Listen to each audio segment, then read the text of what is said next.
Hello, everybody, and you're very welcome to this webinar where we're discussing the UCD College of Social Sciences and Law School of Geography taught Master's programs. So I'm going to hand over now to Professor Kath Brown, who's going to give you an overview of the school and the programs.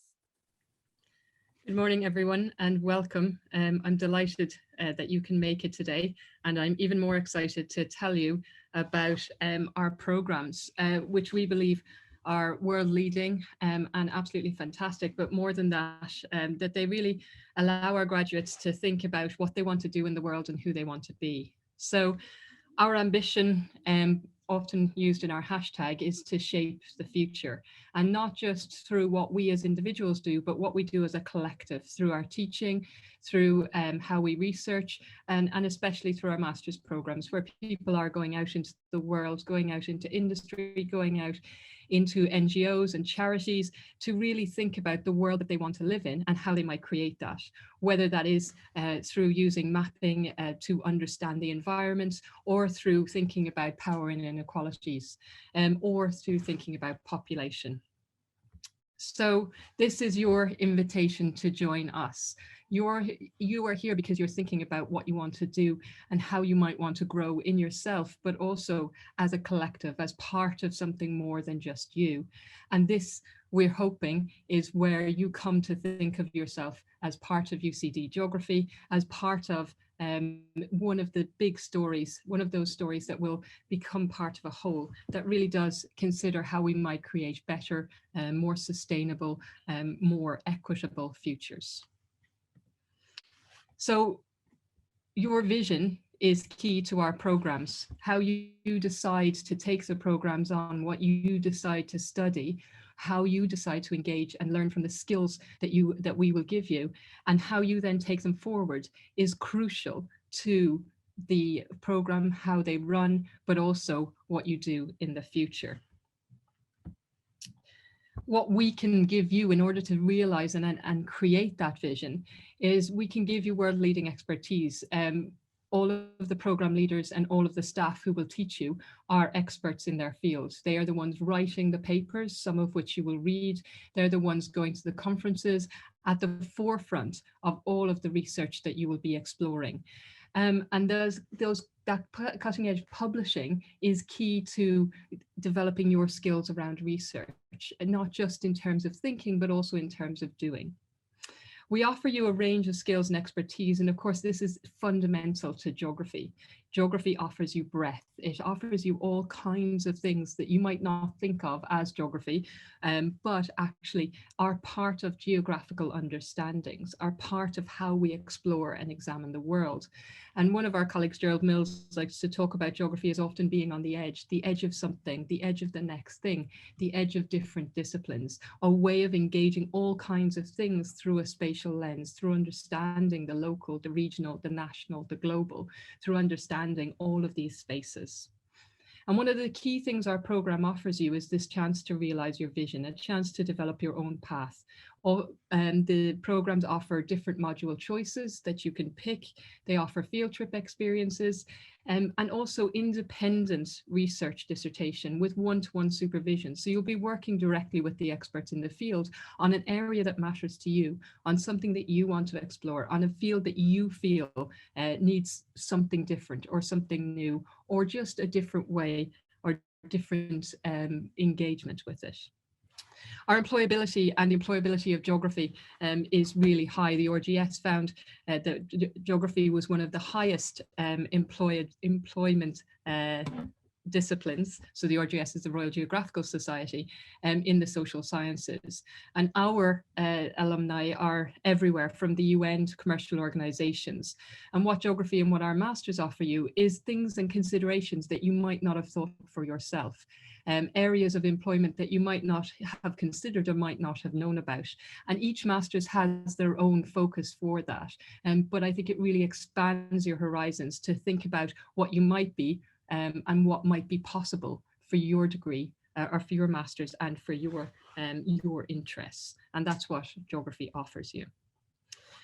We have really exciting master's programs for you, and so we're going to go through them individually, and they're built under this vision that we have in the Department of Shaping the Future.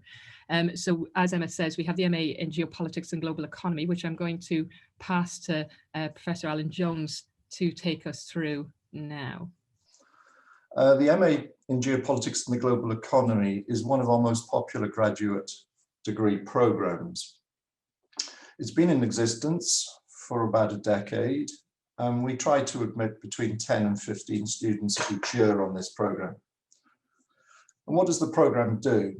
Well, very briefly, it equips you with an in-depth understanding of critical political geographies and geopolitics, IR, international relations, war and diplomacy, as well as global economic processes. The program is designed to enhance your conceptual understanding, your analytical ability, and also your practical skill sets. And we do this through small group teaching, the appraisal of up-to-date readings, and importantly, through student engagement with geopolitics itself. And this we achieve through face-to-face interviews with political elites and diplomatic practitioners. In terms of the structure of the program, as with any program, there are core modules. In this particular case, a core module on research design, another one on critical geopolitics of Europe, an international geopolitics fieldwork core module to Brussels, as well as a dissertation. Now, this dissertation is a detailed independent investigation of a pressing geopolitical issue. And in recent years, this has included work on state behaviors in the UN Security Council, the role of NATO in Eastern Europe, language interpretation in geopolitics, Brexit and the Irish border, the Turkish-Greek dispute over Cyprus, as well as international responses to the crisis in Syria. So a whole range of issues that students wish to explore for themselves for the dissertation. Now, in addition to core modules, there are also a tremendous range of option modules on offer for you in this program. And these are some of the ones that were on offer this year. So they included media and US foreign policy, governing the global economy, public diplomacy, theories of human rights, comparative European politics, cybersecurity and global politics, as well as another fieldwork offering by the School of Geography to Vietnam. As Kath rightly said, one as a MA student, one should expect to be taught by leaders in the field. So if you do this program, you will be working alongside me in many ways, looking at the research on Europe, in particular the modalities of governance in Europe, Europeanization, Germany, but it's not just an Anglo-centric program. In addition, you'll be exposed to work that I and others have done on the UN, the Security Council, on India and British relations with India, as well as on the North African experience and the Middle East in terms of geopolitics. As I said at the outset, fieldwork is critical to this particular program, and you will be privileged to be exposed to high-level diplomats and policy practitioners, be it in the European Commission, the European Parliament, diplomatic embassies and representations. And here are a couple of images from the last few years of the group in NATO and also the group at the Chinese embassy to Brussels, where they interviewed 6 Chinese diplomats. This year obviously was somewhat different because of COVID, but the program continued, the fieldwork element continued. So the group spent the week interviewing online high-level diplomats. This is a screen grab from their interview with the Icelandic ambassador to NATO, Ambassador Kristjansson, who, as you see from the comment here, particularly enjoyed it, and the students themselves who enjoyed the experience too. One of the key things I'd say very briefly is that it's the students themselves that interview these diplomatic practitioners. So on this slide in front of you there, this individual here, Elise, is the person chairing this meeting. So she proudly has on her CV now organized interview with the ambassador of NATO, and each of these other students will have something equivalent. Finally, careers, a whole range of careers that are on offer from the experience of doing the MA Geopolitics. So we've got some of our past graduates from the MA Geopolitics in working in the European Commission, working in national governments and journalism, working for international NGOs, as well as research consultancies, and also several in the banking finance sectors. So that's a very brief tour of the MA Geopolitics. If you have any questions, feel free to put them in the Q&A box. Thank you very much, Kath. Thank you, Alan. Fantastic, and a great insight into that fabulous programme. And just to note, for a number of the other programmes, we'll mention this as we go through them, you can also choose to do what we call the Brussels field trip. So just a fabulous and fantastic programme designed by Alan and delivered by him in a way that students really appreciate. So if you do choose to do that programme, we'll actually you'll have a chance to talk to some current students later in the year, I think around June, Emma can remind me. I'm going to just speak to the MA in Geography, and the MA in Geography is one that has been going in UCD for a long time, and that is because it offers a huge flexibility and freedom and a development of your own interests that you have created through your degrees in geography. As the integrating discipline, geography is this bridge between the natural sciences, social sciences, and humanities. It allows us to explore all of them. And this MA allows kind of an experience of geography that draws on diverse perspectives. You develop a range of knowledge and skills that are necessary to shape more sustainable worlds. And it's important to note, as Alan mentioned, the core modules here are around research design. So you design your own research. You have a GIS module, international fieldwork, where you have a choice of Brussels, or a trip to Vietnam, the global south, or a trip to London to do a more urban focus, as well as a dissertation. So quite a lot of choice and availability of your own interests following different experts in the department. You also will learn from and across the range of faculty. And so a lot of people choose this MA because they potentially want to do a bit more historical geography, which Arlene will cover, or some other form of geography that maybe they've started to have an interest in their degree, but they're not quite sure exactly where they want to go. So they want to develop enough of a knowledge to really push their understandings and developments. So the menu is very flexible, but it does include a range of field trips, practical and classroom-based modules. And this includes modules such as Reimagining Dublin, where people work with the City Council and others to think about different spaces within the City of Dublin and how it might be constructed in particular ways. The international fieldwork, as I've mentioned, and this research project, which was supervised on a one-to-one basis. So you get these key skills as part of this: GIS, research communication, teamwork, analytical skills, all of which are in huge demand in the marketplace. And for this, for geography overall, it has the highest level of full-time employment amongst social science graduates. So this MA will give you a nice basis across geographical knowledge. It gives you a good understanding, but also allow you the depth to explore what you want to explore. And that is critical when you're thinking about where your future might be, where your interests might lie, and what you want to do to shape the future. So I'm going to speak to critical geographies, which I'm program leader of. And in this one, it's a bit different to all the other options, but it also has some really interesting overlaps, I think. And I noticed that one of the questions are, do the master students engage with each other? And the answer is absolutely yes. And we can talk more about that in the questions and how that plays out. But critical geographies, to me, is one of the ways that we really think about shaping the future. And we designed this MSc because I really believe that we need to think about inequality, we need to understand power, we need to understand how we address power in ways that allow us to see that places are different, that we can't just approach everything in the same way, that we need to understand local experiences, national experiences, regional experiences, even as Alan spoke about, that kind of Anglocentrism.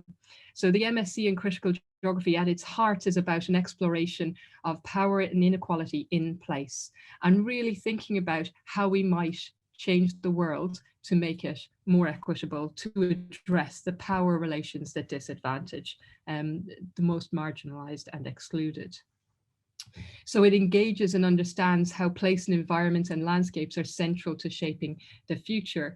It's informed by cutting edge research and contemporary critical engagements. And so one of the key modules, one of the core modules in this is called Critical Geographies. And in that module, the way it's going to run next year is that we'll have the experts come in. So we'll have Alan come in and tell us about geopolitics. We'll have Bradley Garrett come in and tell us about disaster and the potential end of the world. And I'll talk to you about feminism and queer research. But then I'm really going to open it up to create a co-learning space where we might think together about the issues of the day and look at how geography helps us to both explore them and to think about answers and solutions. So rather than predicting what's going to be in the second half of the module, I really want to work with the students to create that second part of the module, to learn with in all kinds of ways. One of the key areas that we have in these modules is around the Global South and critical understandings of the Global South. How is the Global South portrayed in the Global North? How do we understand this? What are the possibilities and promises of decoloniality, and what are the limitations? How do we listen in ways that change the world?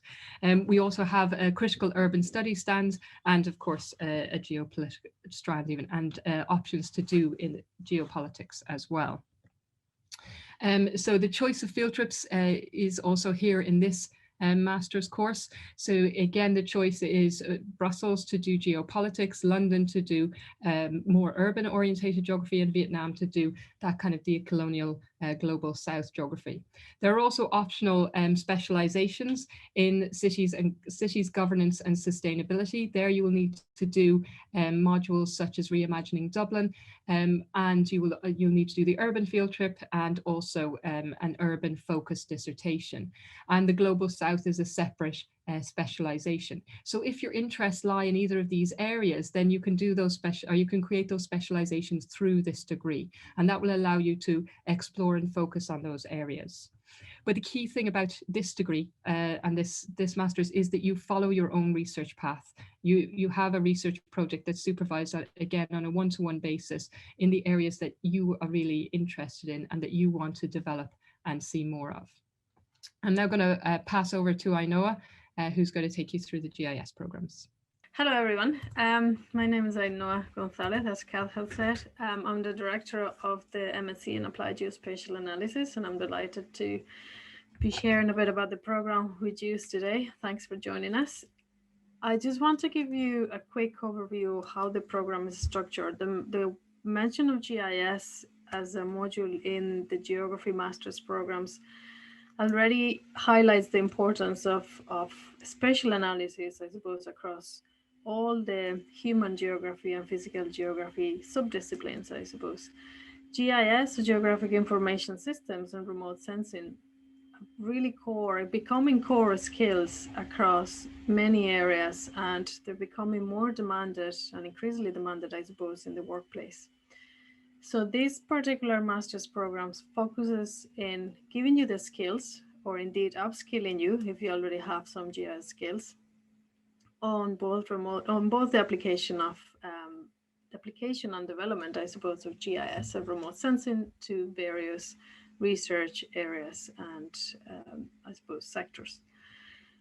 The program is structured around key core modules, a bit like what's been explained so far. So you'll have introduction to ArcGIS, advanced GIS, and remote sensing as the practical hands-on skill, I suppose, developing modules. And then you'll have research design and dissertation, also core, where you'll be able to apply these tools in an area of interest to yourself. So I'll talk about this a bit more in a minute, but I suppose in terms of applying also the skills to other areas, the program is designed in a way that allows you to take those skills in any direction you wish. So as you can see from the optional module list included in this slide, you can then take the masters to your own area of interest.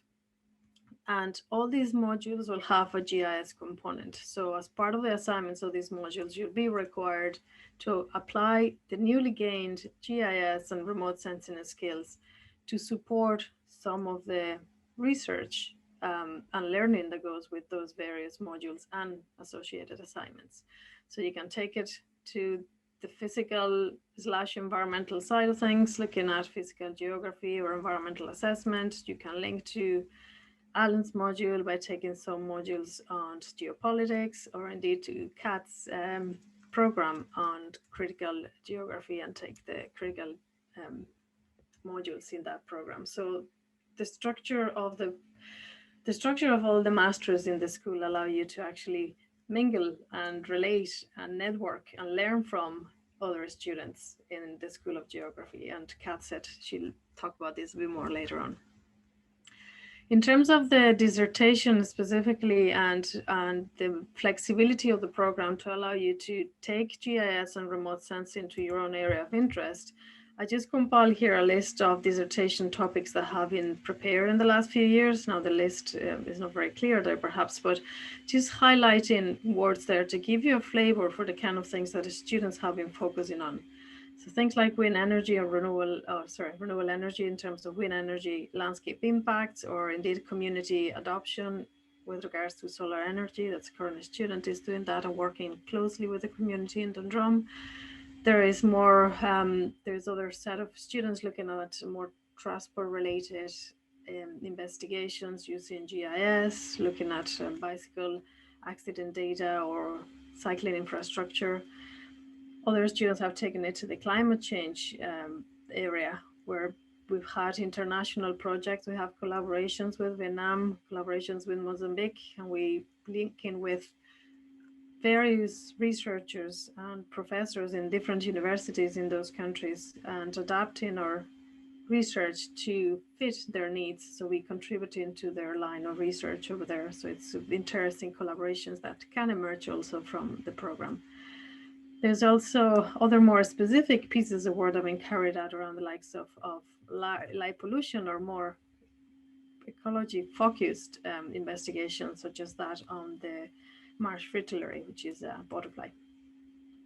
So it just gives you a flavor for the kind of things that you might be interested in doing. This is obviously, is a sample. We have an increasing number of students taking the program. You can come up with your own ideas, and you might want to do something totally different or radical or new. And so we're very open to hearing your ideas and supporting you in taking the masters to your own research area of interest.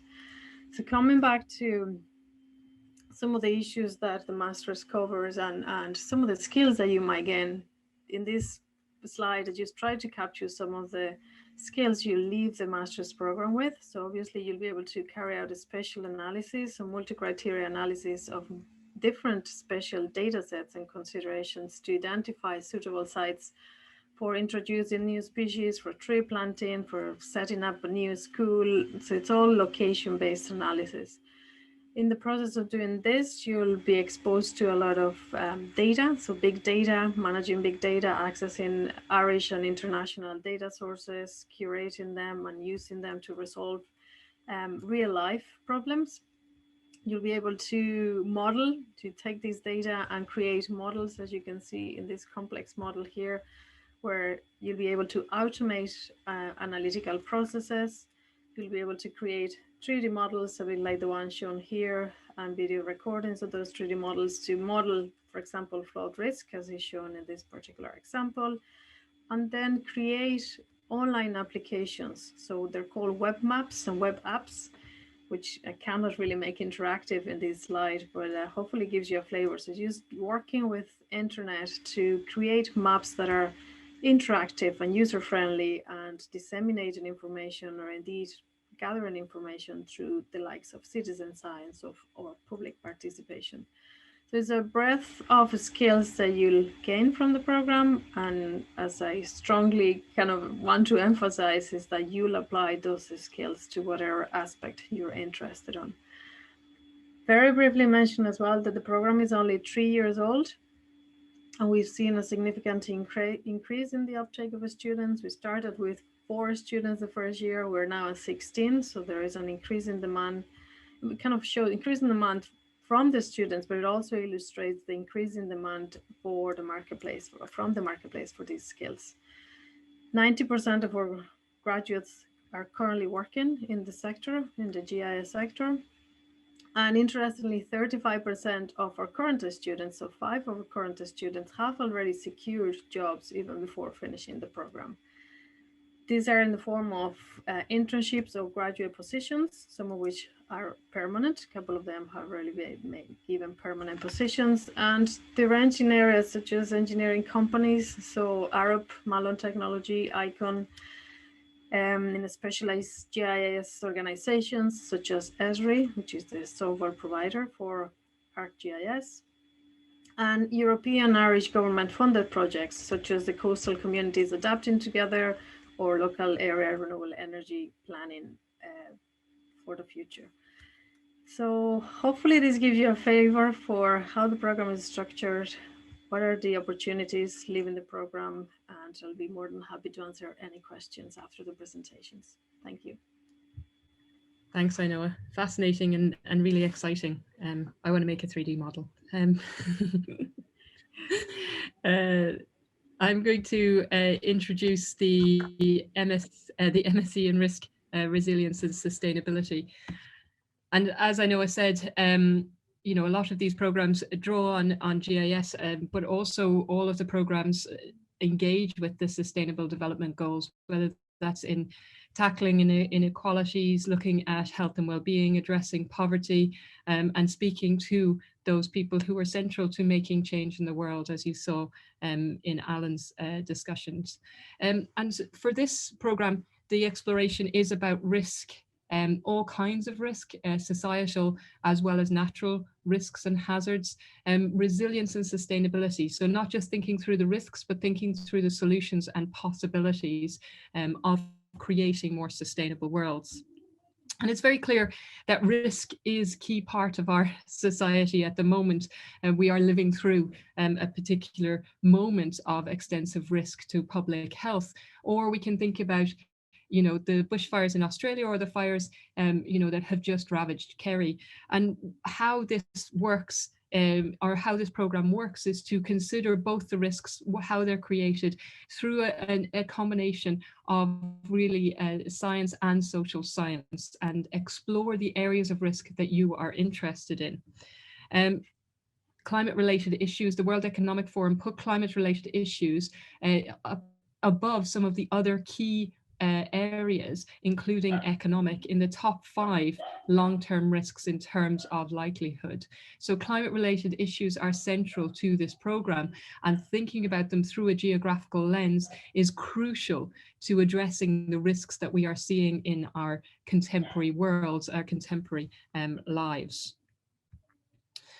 So, the degree is delivered by world apologies, that's Jackie, the program leader, telling you about it. So the degree is going to be delivered through an exploration of hazards, risk and resilience.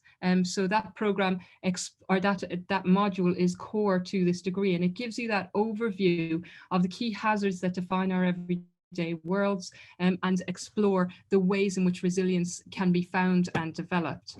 You then have an introduction to GIS, again seen as a crucial way of understanding, exploring, mapping and engaging with risk and resilience. And then after that, you do have a significant amount of choice, including in relation to what kinds of risks you're interested in. But one of the ones I wanted to point to are the Infomar modules. And Infomar, this is a partnership with an organization that's looking at, or that works between the Geographical Survey of Ireland and the Marine Institute to survey unmapped marine territories. So you're getting hands-on experience of mapping and exploring marine territory and understanding survey data and ship time. In addition to that, you have all kinds of choices that link both to risk and resilience. So you can again do geographies of the global south, physical geographies of cities, but you can also think about practical environmental assessment and population patterns and changes. And on that note, I will pass to Ainhoa, who will tell you about spatial demography. Or Arlene. Sorry, Eileen even. Apologies. That's fine, Kath. We're interchangeable. It's all okay. I'll just share my screen here. Okay, folks. So yeah, what I want to talk to you about is a slightly different offering, which is a joint offering between the Schools of Geography and Sociology. And what it is the first demography focused masters of its kind on the island of Ireland. And it's an offering that works between the two schools, where we offer modules from each school, and it's quite a structured program. So perhaps slightly different to some of the other masters that we've talked about here today, where you have lots of options. Ours is quite structured because what we're trying to do is give you a range of different skill sets that are really in demand for demographers who are graduating from our university. So if you want to be one of the first demographers with population studies and spatial analysis skills, this really is the module for you. And what we hope to do through the joint operation between geography and sociology is allow you to gain a unique interdisciplinary perspective on the population processes that shape modern society. So thinking about key issues around global populations in terms of compositions, distributions, and people's movement around the world. We've got the map here on the side showing the current structure of global populations and our 7.8 billion people. And it's just a quick glance to see that these clearly are not uniformly distributed. So we need to think spatially when we think about population and population issues.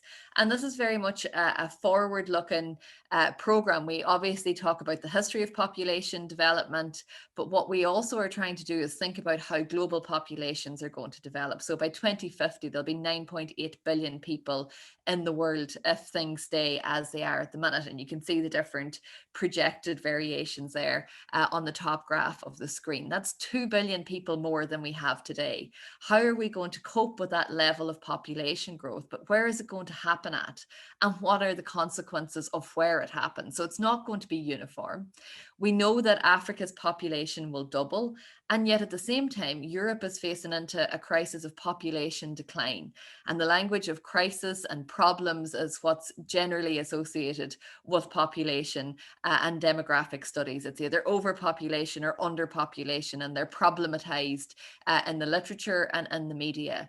And there's reasons behind that, and certainly issues that you'll look at as part of this master's will include things around rural depopulation, which is being driven by urban population increases. We'll look at how political, social, and environmental factors drive personal and family-based decisions around key issues, particularly issues around fertility, but also that have a knock-on impact on decisions about migration and also life outcomes and impacting on mortality. So what we want you to do throughout the programme is really explore key contemporary debates around fertility, mortality and migration. And like the other master's programmes, really driven around the contemporary literature, what's current and international global thinkers in demography.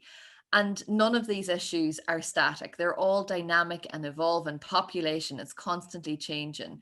And as a result, you'll also have to grapple with issues around aging, health, migration, and sustainable population development. So some key areas there that you might be familiar with, but maybe not have dealt with at any great level of detail. And we also want you, though, to be able to come to these conversations with a range of skill sets that allow you to be experts in demography and spatial demography in particular. And as such, this master's program offers you an opportunity to engage with both technical and theoretical approaches to the analysis of population trends. So some of the core modules that we have as part of this program are population patterns and challenges, which I teach, and then a module called demographic analytics, which is based in the School of Sociology. So those are our two cores across the 2 trimesters. And at the same time, you're also participating in the GIS modules that Ainoa has also alluded to, Introduction to GIS and Advanced GIS, to get that grounding in spatial technology. But we also want you to understand a bit about data programming in particular, or coding language. So there's a module related to that. There's a research design module. And then there's a 10 credits worth of options where you get to pick from modules that are related to your own area of expertise. And like we've said with the other modules, the dissertation and research design. So what we're really hoping to do through this quite structured masters is to give you a real sense of the base skills that you need to become experts in demographic analytics even, and to understand the impact of the various processes that I've just described in terms of future public policy and planning issues. The dissertation module allows you to follow your own research path, as it does with the other master's programs that we've talked about today. It's a research project that's supervised on a one-to-one basis. Depending on where your interests are, you might be supervised by either myself in geography or somebody in sociology. And really what we want to do is work with you to develop your research in an area that you're interested in. So you will have an opportunity to lead that. Currently, it's a new program. We've had, this is only our second year of intake this year. Last year, we had students who were looking at the impact of geographies of COVID and issues around fertility. This year, we have students looking at migration in a European context, and also looking at aging and the impact of that on people's quality of life. So there's a huge scope here in terms of following your areas of interest.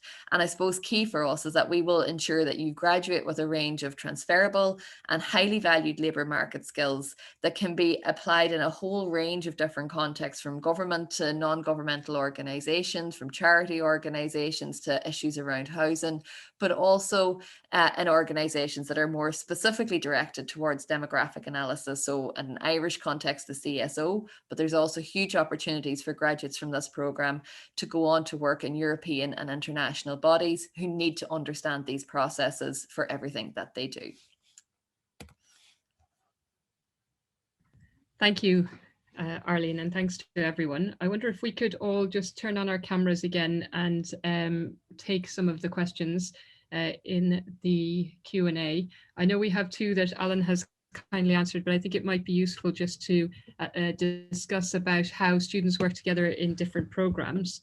Alan has said that there are some modules where people work together, but hopefully, as you've seen, as we've presented, students also can choose similar modules regardless of their degree. So, you know, the critical geopolitics is open to everyone, as is critical geographies or the global South. So in different modules, you might be working with people from different programs. And in addition to that, we have this research design module where the whole cohort comes together.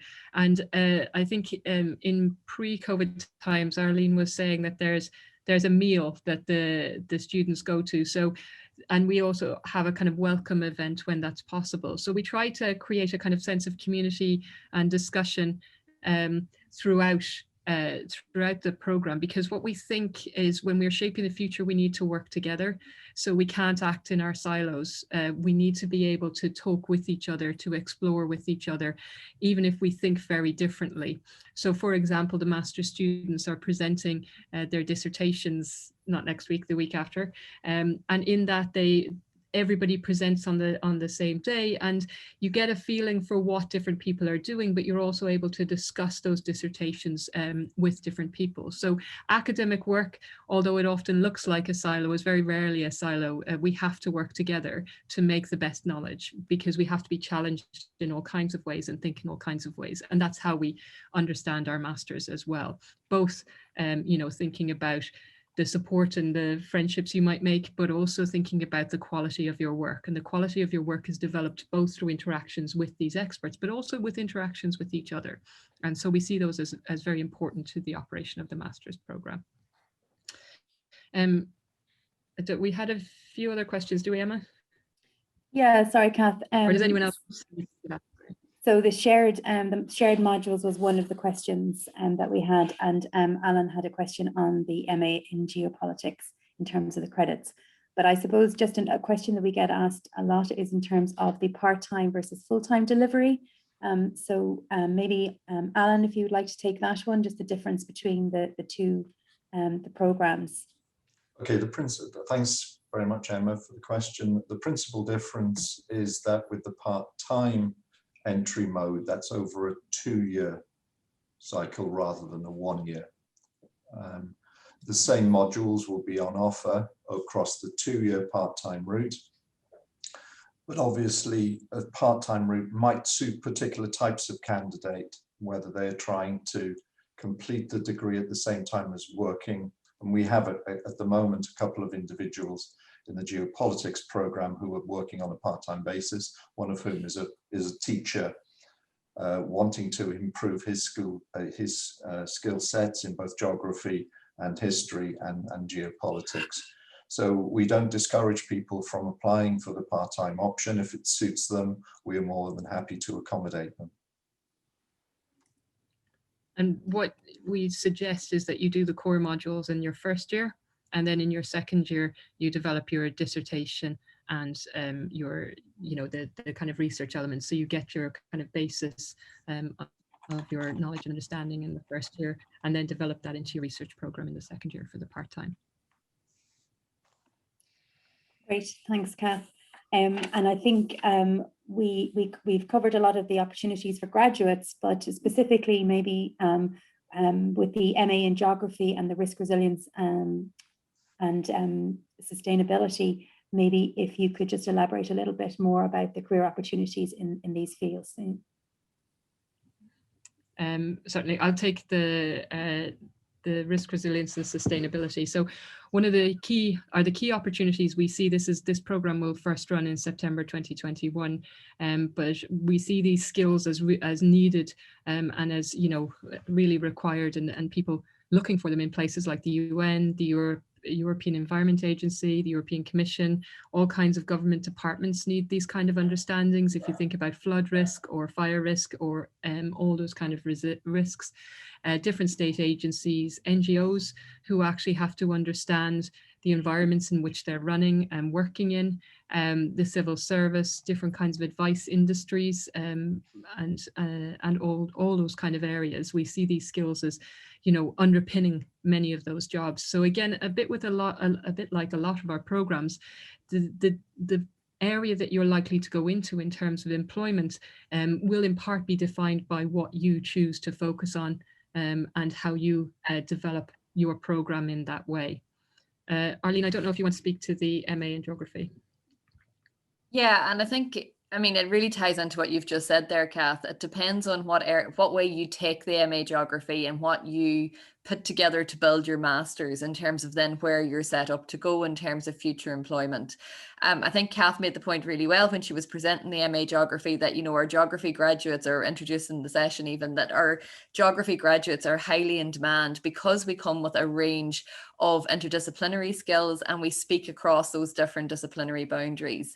And certainly what we'd hope that students take away from the MA geography is that range of transferable skills through a mixture of human and physical geography, but also different types of human geography. So many of our graduates have gone on to work with the civil service, they've gone on to work in non-governmental organizations, they've gone on to work with economic research institutes and social research institutes. So there's a range of those kind of quite academic focused careers.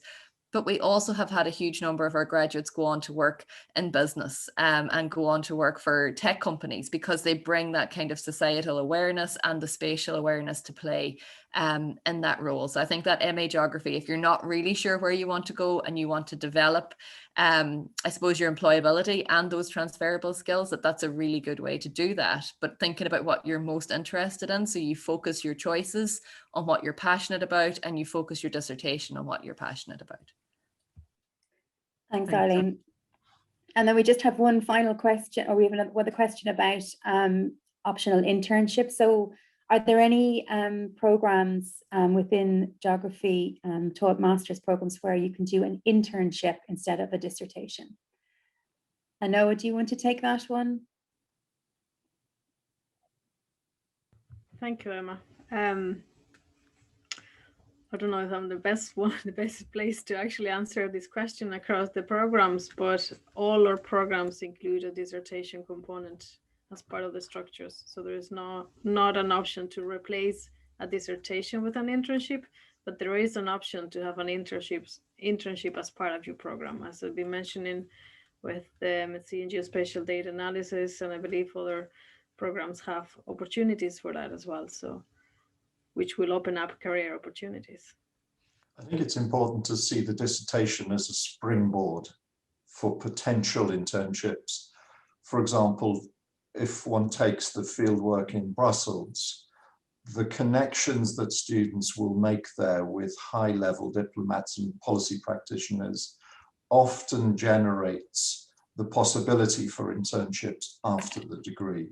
So individuals will certainly contact those diplomats and see whether there are possibilities of internships at particular diplomatic representations or a stagiaire at the European Commission. So we have a number of students whose careers have been promoted through the dissertation and through the fieldwork. And internships often are spawned through those connections post the degree. Great, thanks, Alan. So I think if we have no more questions now for our program directors, we will conclude the session. But I've just we just got one other question there. Should full-time students come to their program with research ideas ready to formulate further? Alan, do you want to take that one? That's exactly the type of student I want to do, who I want in geopolitics. Whoever you are, please apply through the normal channels. We don't expect you to come with a fully baked proposal. The whole thing about doing the MA program, the MSc program, is that your ideas hopefully will evolve during the course of that. Your ideas will certainly be refined during the program. Your initial ideas may certainly change in multiple ways. But it's that curiosity, that intensity, that appetite that we want to see across all our programs, I think. I think I speak for everyone in saying that. So a good question to whoever asked it. Yeah, can I just add to that? Because I think the question spins out of the fact that when you're filling in your online application, they're looking for a topic, and a lot of students do contact us saying, do I need to have an idea now? I don't have a clue. Or so there is, as Alan said, there is no expectation that you come up with a robust idea, but it's always worth noting your broad line of interest or inquiry, because it allows us to have a feel for the background of the students or the type of research that we might be able to help them shape, or indeed, you know, as Alan also noted, you might just totally change and develop a totally different topic throughout the course of the program. But don't be put away by the fact that the application is looking for a topic. Just notice your general broad interest, and that will do if you're not sure of what you want to research on. Thanks, Anoa. So I think we've had a really informative session today, covering the 6 programs that the School of Geography offers. So I popped some details on admissions in the chat box there for you to reference to. But if you do have any queries on any of the programs that were discussed today, I would encourage you to either reach out to the program directors, but geography@ucd.ie will also get your queries answered if they are specific program queries. So thank you very much for joining us today. This session will be shared with you, so you can, and it will be up on our YouTube, so you can view it back later for reference. So thank you very much for joining, and have a good afternoon. Thank you all very much as well Thank you. for joining. Thank you. Good luck, everyone.